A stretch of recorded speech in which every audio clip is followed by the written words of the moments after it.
RTS games, or real-time strategy games, are an interesting type of genre in terms of video games. You're not physically involved most of the time. You're commanding armies or different units around, and you're deploying different things to fight your battles for you. Of course, with a more grandiose objective, as things are usually on a larger scale than just a single battle or tiny fight. So, out of all of the RTS games that I have played, which there's quite a lot, I'm going to be ranking the ones specifically that I've played on Xbox. So that doesn't include any crappy mobile games or anything along those lines. Which means there are 8 specific RTS games that I've played on Xbox. Of course, I don't play on PC much other than for Gmod, so can't really say much about that. So, I'm going to be ranking all 8 of them, starting from, well, first of all, these are all based upon my personal opinion, my personal experience with the game, and based upon probably a problem ranking them. You'll notice that by number 4, 3, and 2, they could all be interchangeable for me, but I just rank them where they are for a couple of different reasons. Anyways, let's get right into it. Starting with number 8. I love it when my armies blow up in 1 second. Red Alert 3. Red Alert 3 is a... Alright, well, first of all, before anyone yells foul, let me explain.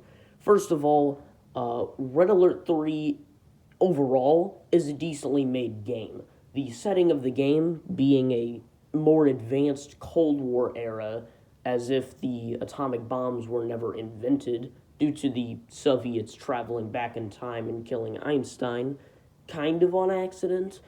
Of course, that led to the Imperial Japanese in World War II still being around. Now, why they're extremely advanced and why everyone else is extremely advanced, even without Einstein, I have no idea. I don't know what difference that made, but regardless, the story of the game, I can't speak much for. I know the entire plot of the story, but I've never played through the campaign myself, so I can't speak much for that. In terms of the actual gameplay, the unit variety is decent, and some of the units have cool abilities, except you don't get to use those cool abilities because the units die in 2 seconds. Seriously, the entire point of a strategy game is to build up a force of units, build up in strength, and then be able to counter whatever your enemy has. But when your enemy keeps producing those stupid mechatengus and keeps airdropping everything into your base, there's not really anything you can do. In addition, the AI is incredibly aggressive in the game, which makes them very, very unpleasant to fight, and your units typically die in about a second. Unless you have the top unit of each faction. For the Allies, I don't even remember what it is. For the Soviets, that would be the Apocalypse tank. And for the Imperial Japanese, that would be the awesome-looking Oni mech. Except it doesn't feel awesome because it blows up in 2 seconds of gunfire. I mean, you'll notice a theme here in a couple of these games with how I rank certain things based on some of their units, because some of these games really need to have better power scaling. This is a prime example of one of those games, as the units seemingly die in a few seconds. I mean, I've had whole armies roll into the enemy base that I've built up for 10 minutes, and then they're just blown up immediately. And I do think it's ironic because you could say that I suck at the Command and Conquer games in difference to some of these other ones, but I assure you, another Command and Conquer game is on this list, and it is much higher. So, moving on to a different option. Stellaris. Okay, so some people might like Stellaris, and by like, you have to either love it or you've never heard of it. Those are pretty much our 2 options, because, well, first of all, anyone I've ever talked to about Stellaris has no idea what I'm talking about. But if you look it up online, you're probably going to see everyone who plays the game is going to be all, this game is way too easy for me. And then, obviously, Paradox makes everything more difficult to compensate for those people who spend all day on the game. In the meantime, I don't even know where to begin with this game on why it's bad. I'm going to be honest, from an objective standpoint, this game is probably worse than Red Alert 3. But from a standpoint of personal experience, it ranks higher just due to the level of customization and freedom you have on the game. I mean, no other game can you play as Skynet. You know, I've done that before. That was really fun. Or play as the McDonald's Empire, something stupid like that, or the Church of Nomatology, or, you know, Brethren Eye, which I do give credit to that game for giving me the idea of that, which I'm not going to get into that. But the problems majorly outweigh it as a strategy game. And yes, I looked it up. It is classified as a strategy game, as it's more of a grand strategy game. Nothing feels very grand about it, though, because of two main reasons. Number one, Paradox does not know how to do math.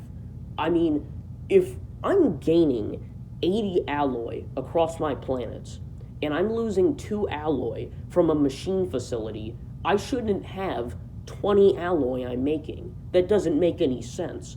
Or if I'm using 10 energy credits from a couple mining stations, and I have something that produces 20 energy credits, I shouldn't have -3 energy credits.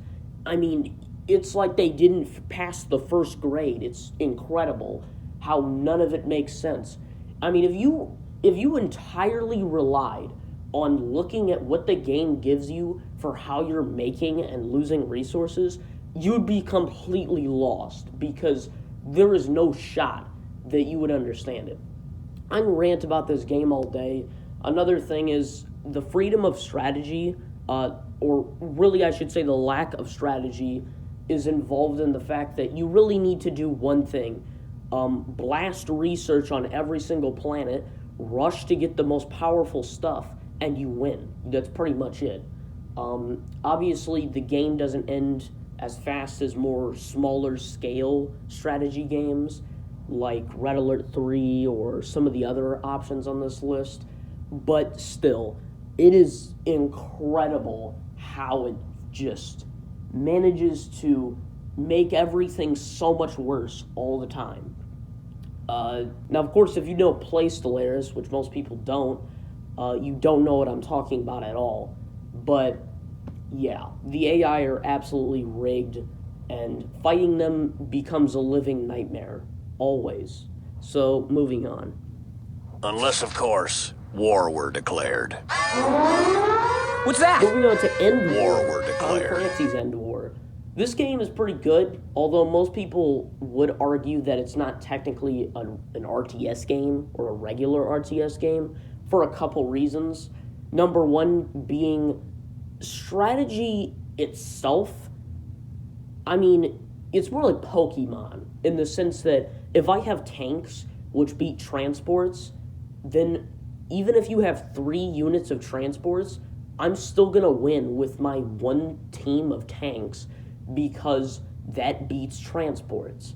You know, or if I have 3 gunships, all right, and the enemy did a little bit of damage to one of those 3 units of gunships, and then they roll in with their transports, the transports are always going to win because they're better, right? So you don't have a situation where, like some of the other options on this list, where I can have the weakest unit in the game attack something, but if it uses its agility or if it's fast enough, then it can take out that unit, and then that's more strategic, and you can plan more with things like that. And it's more about thought rather than, you know, who is the bigger stick and who has a better weapon.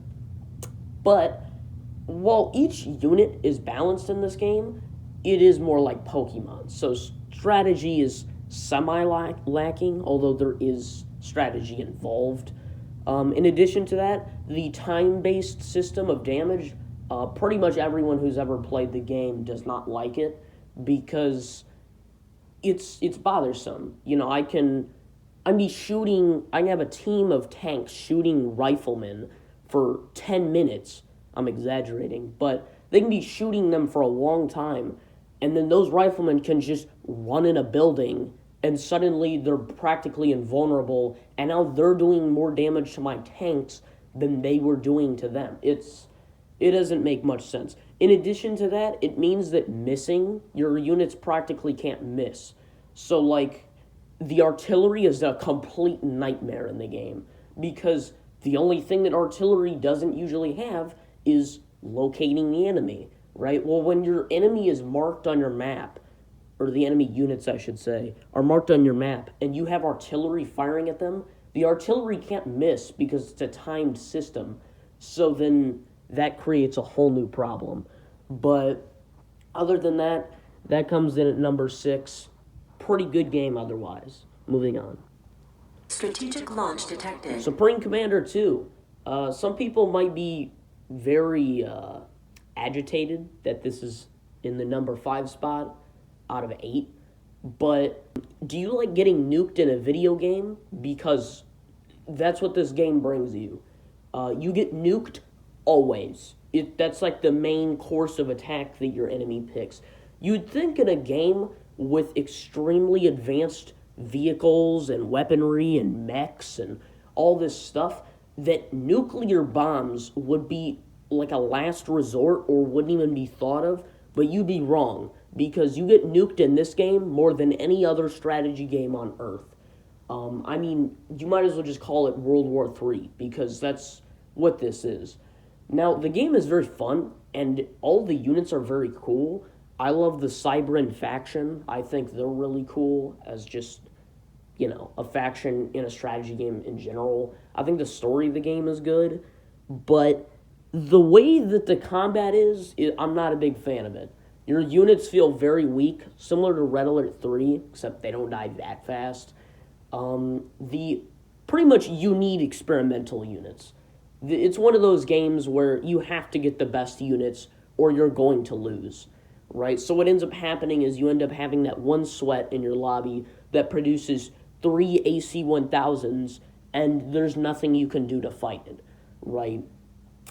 Or you get swarmed by multiple megaliths or multiple large artillery and you can't do anything to fight that because there's no counter to it because you have weaker units. That's the bottom line. If a player is defensive, it's a nightmare to attack them because turrets in this game are way too powerful. And then obviously, as I spoke before, nukes, good God. You get nuked every 5 minutes against the AI, which is what you have to fight now. And against players, if you have people who aren't really obeying the no nuke rule, then they're going to nuke you too, right? I think I'm the only thing I've ever seen on that game that doesn't use nukes. So I just have to build 3 nuke defense silos to even compete. In addition to that, the unit variety is kind of lacking for each individual faction, which obviously later on this list you'll find that that's not as much of a problem. So moving on to number 4.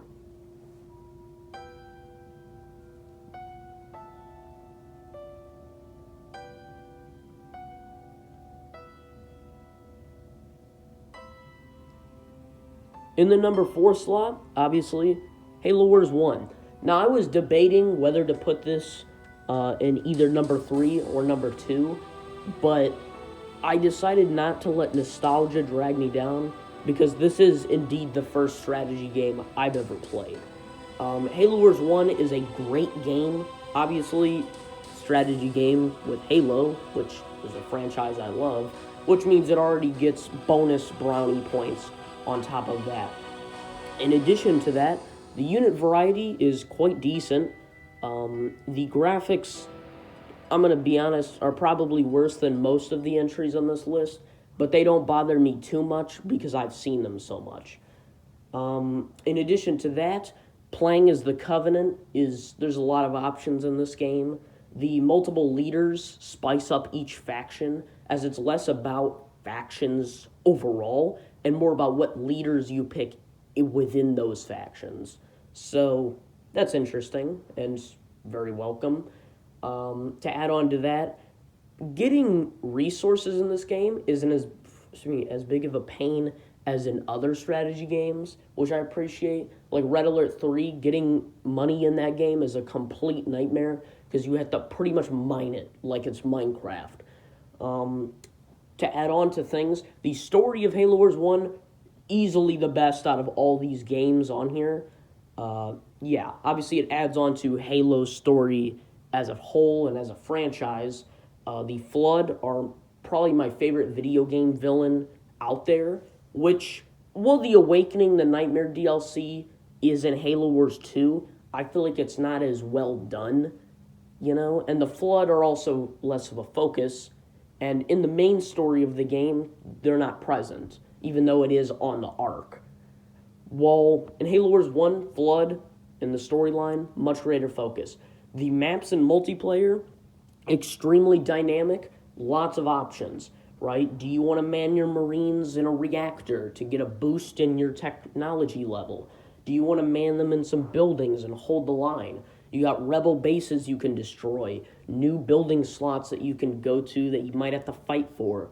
Flood or Sentinels might be on the map that you have to fight. You can get extra resources, capture buildings, etc. I mean, there's a ton of things. Each map has its own specific detail or specific thing you can capture or change, and overall, it is very, very well done. All the map design is amazing, and most of the units are pretty balanced. However, it does fall in a similar loop as some other games, or other strategy games, where you end up getting the stronger stuff most of the time, but you can still rock Marines or Grunt Squads later in the game. It doesn't ruin the game itself. Once again, lots of good things about this game, and really the only reason it's in number 4 is because Halo Wars 2 has better unit variety, more leaders, and just more abilities overall. And also, it was more put here subjectively, but really it could deserve the number 2 spot. So, moving on to something you probably expected to be next.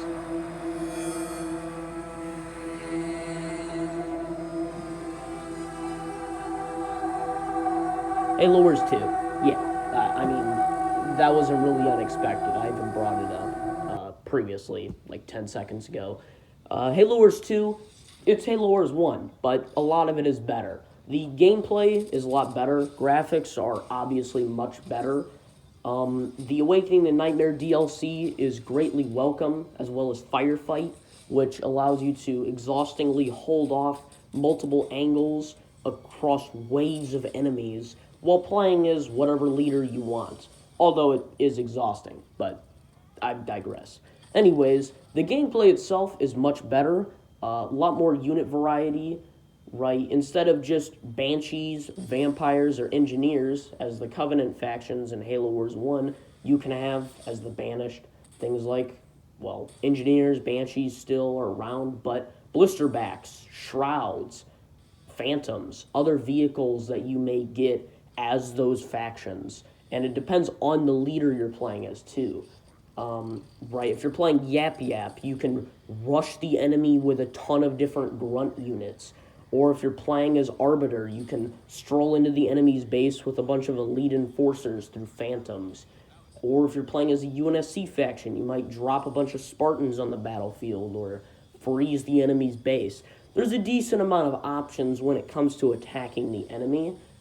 However, in terms of downgrades from Halo Wars 1, the map variety is incredibly bland, and there are way less maps than in Halo Wars 1. Like a lot, probably like 13 less maps or so. In addition to that, the maps don't have much interactivity to them, so that's a shame. The campaign, it's still fine. The gameplay is good in the campaign, but the story is a downgrade, majorly. I don't personally like the Banished too much in Halo. I'm much more of a Covenant fan, but the Banished are still fine in Halo Wars 2 and much better than they are in Halo Infinite. And the last downgrade, I would say, is the number of upgrades you can get for each particular unit. I think that there should be a lot more upgrades that you can get for units overall. Like, just even something as simple as changing a unit's gun. There's not as many of those, but they would help. Anyways, moving on to number 2.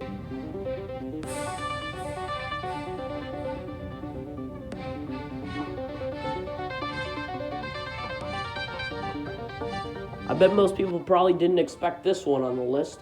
And yes, Totally Accurate Battle Simulator is a strategy game. And before anyone screams foul at me putting this above Halo Wars 1 and 2, let me quickly explain. First of all, from a standpoint of being a strategy game, the other two are clearly better. Halo Wars 1 and 2 are better than this game. But Totally Accurate Battle Simulator is just a wave of fun. Everything about it is fun, fun, fun. You can pick whatever units you want. You make new units, right? And I haven't seen that in any other strategy game where you can make your own units that you can then use in sandbox battles. You can make maps. You can make new battlefields to fight in. There's a lot of storyline stuff you can do, a lot of really stupid units you can do. You can recreate things from Star Wars or Back to the Future. I've seen some other stupid stuff like Marvel and a bunch of other units you can make. It's just a whole lot of fun. In terms of the actual gameplay, obviously you're not commanding the units, although you can still control a unit that you choose. So it's not completely lacking in control of the actual battle. In terms of the combat, there's not really much to be said. It just depends on the unit. And based on the name and how sarcastic it is, yeah, you probably inferred the fact or have seen the fact that the unit combat in this game is absolutely ridiculous and makes zero sense at all. Yeah, I mean, it's really just a bunch of fun. You can do whatever. You can have a Nordic Jarl swinging his axe around and summoning ice. You can have, a guy call in artillery and blow the enemies to pieces. You can have a dude riding an explosive barrel, a pirate with a parrot just talking on his shoulder. You can have the pirate queen. You can have a cannon. I don't know. I'm just thinking of one of, 1,000 units in the game. Yeah, there's a lot of options and tabs. It's one of those games that's a must-play. You can have a dude riding an elephant with a sacred spear. You can have angels. You can have evil cultists. It really is just whatever you want. And there's no unlocking outside of the secret units. And everything about it's fun. There's really no gripes to be had with the game, other than the fact that I had to wait 2 years for the beta to get done on Xbox. But other than that, great game.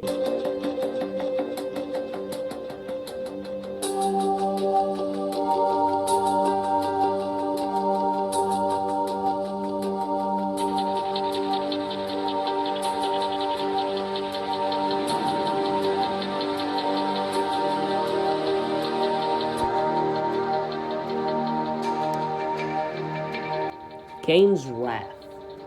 This easily is my favorite strategy game.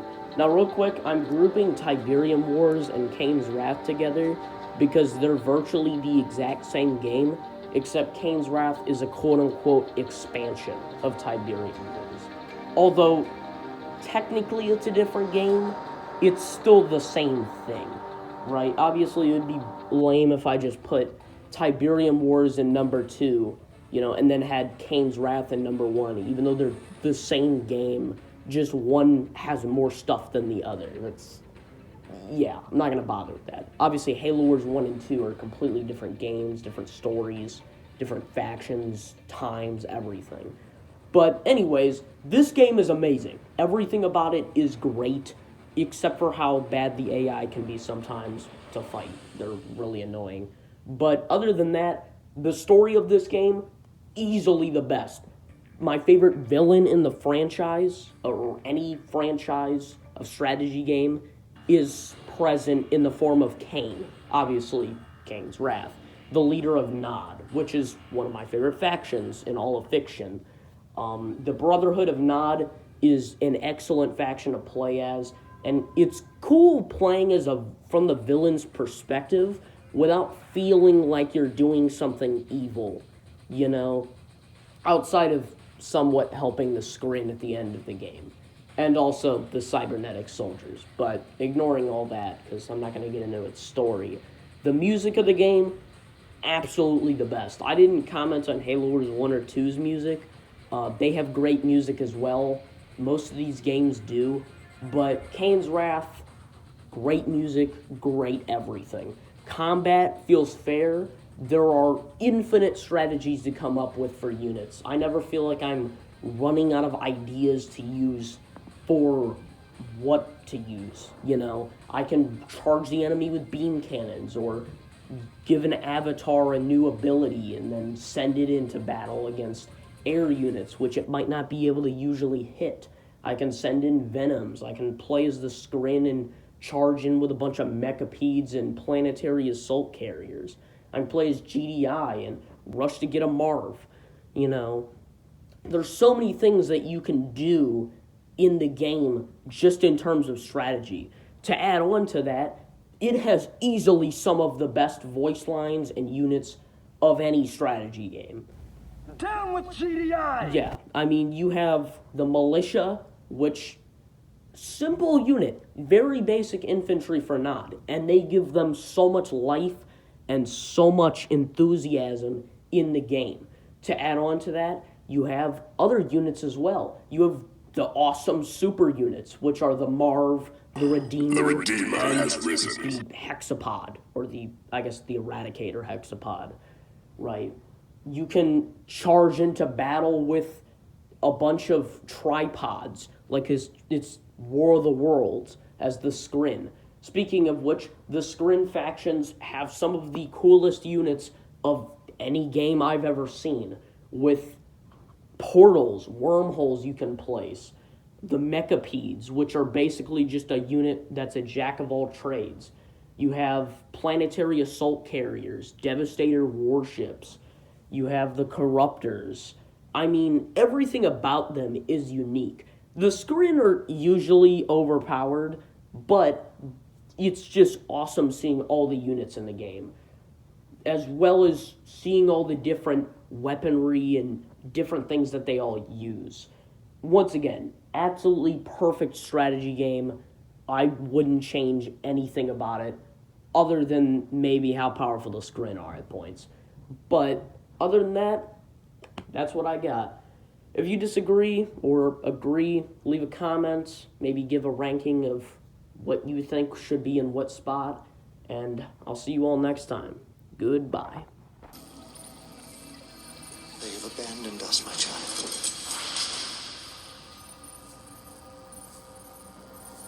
Brotherhood of Nod has been broken. You are the only one who has not forsaken me. At this very moment, McNeil and his GDI lackeys celebrate their victory in what they are calling the Second Tiberium War. They have the Tacitus, but no understanding of its true purpose. Our technology has failed us. Cabal is no more. Listen to the sounds of your own extinction. Though his memory lives on. Our enemies believe we have been defeated, and that I am no longer among the living. They are gravely mistaken. You and I are all that remain, but all that is necessary. For together we will raise a great army. Together we will show the world downtrodden who the real enemy is. GDI promises them prosperity, but in the slums of Rio, the homeless and hungry know the truth. They have been forgotten. They have nothing but their anger. We will take that spark and start a fire which will become a great conflagration. Peace through power.